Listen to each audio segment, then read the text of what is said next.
अब मेरा अंतिम प्रणाम स्वीकार कीजिए। जा जा निकल जा।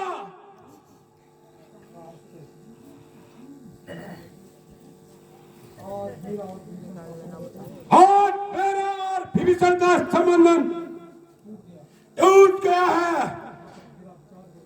और मेरा यह विचार है, यह शत्रु दल से अवश्य मिलेगा जो अंत में बहुत हानिकारक होगा।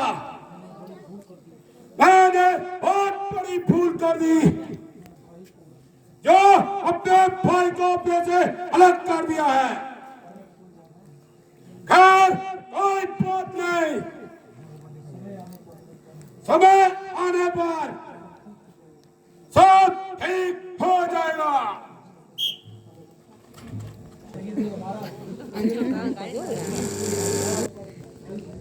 रावण का भाई विभीषण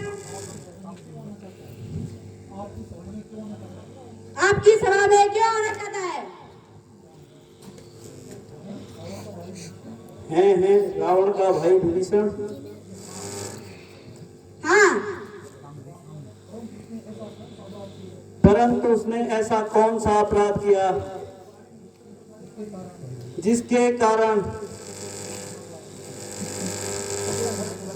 उसको घर छोड़ना पड़ा? महाराज,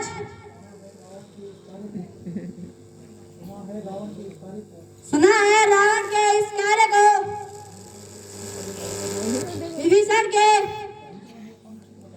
विभीषण ने अनुचित बताया है कि नहीं?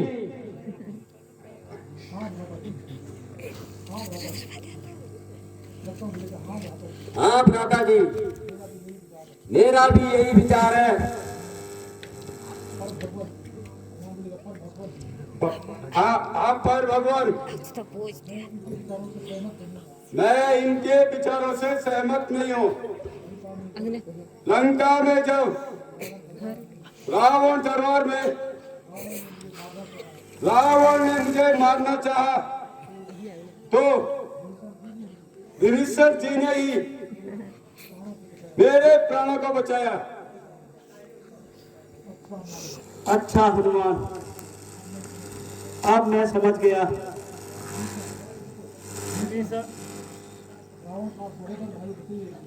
विभीषण रावण का सहोदर भाई होते हुए भी ईश्वर भक्त है, इसलिए हनुमान जी उन्हें आदर सहित लेकर आइए।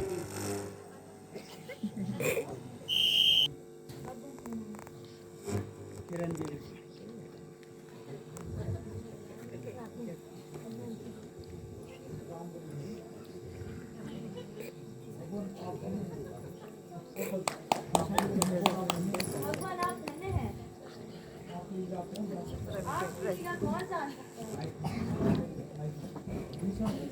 विभीषण जी, आपने यहाँ आने का कष्ट क्यों किया? लंका में सब कुशल से तो हैं। भगवान, मेरी कुशलता तो आप समझ ही गए होंगे,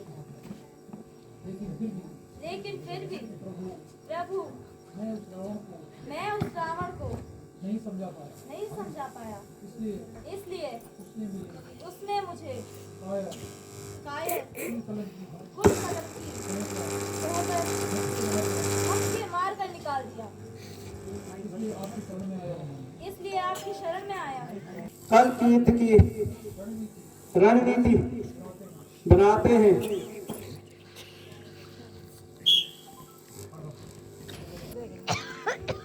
हनुमान जी,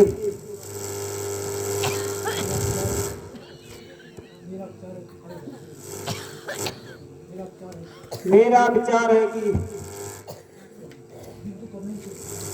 युद्ध करने से पूर्व एक बार पुनः हमें रावण के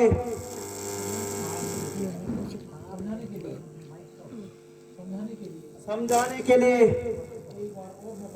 एक बार और प्रयत्न करना चाहिए।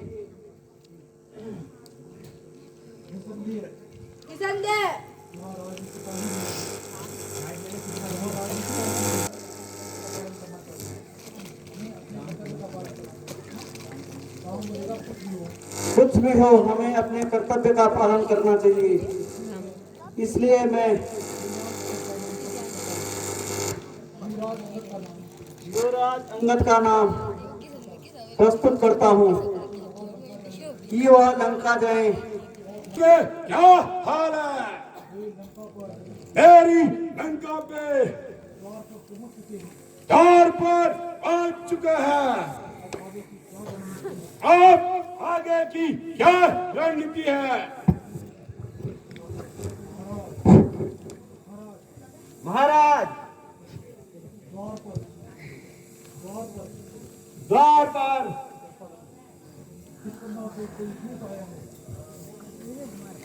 किष्किंधा से कोई दूत आया है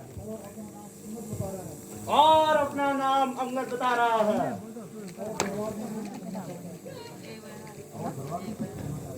और दरबार में उपस्थित होना चाहता है। जाओ और उसे बुला के लाओ। किष्किंधर राज्य की ओर से अभी दूत बनकर आए हो? आइए, क्या समाचार लाए हो? और अपना परिचय दीजिए।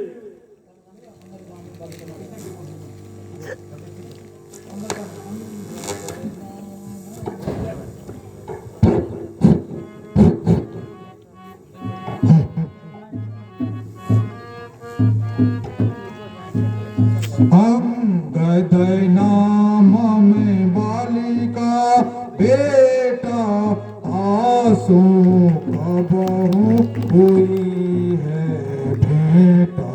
रामदूत हम सुनाई सुनाई दस सीसा आए तब देखन भुजा बीसा।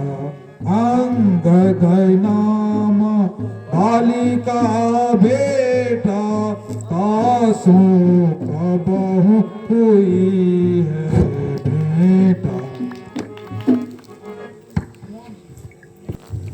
स्वर्गीय वानर राज बालिका पुत्र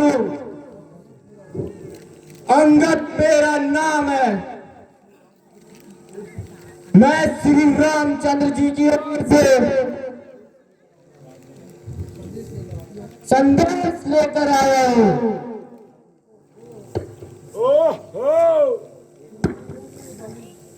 तुम मेरे मित्र पारी के बेटे हो और सब कुशल देते हैं। आपकी कृपा से सब कुशल है।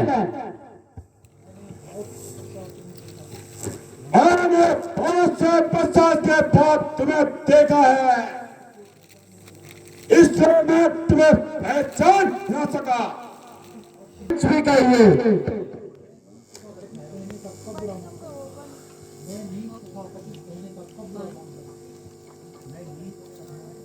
मैं नीच तथा कभी कहने का बुरा नहीं मानता। मैं आपकी बातों को सहन करता हुआ अपने स्वर के पिता का मृत्यु होने के कारण आपकी तुच्छ बुद्धि के अनुसार अपना कर्तव्य समझता हूँ। बातों सुनने का कोई काम नहीं है। तुझे जो कहना है जल्दी कह। तो सुनिए, मुझे परिस्थितियां ने इसलिए बोला है कि आप अपनी इस साधारण रक्तपात से मुक्त हो नहीं होगी और बेद जवान बनकर अरे ओ नालायक, जैसे बंदर को तो हमने तो ही मार देना चाहिए था। पिता का बदला तो दूर रहा, तू तो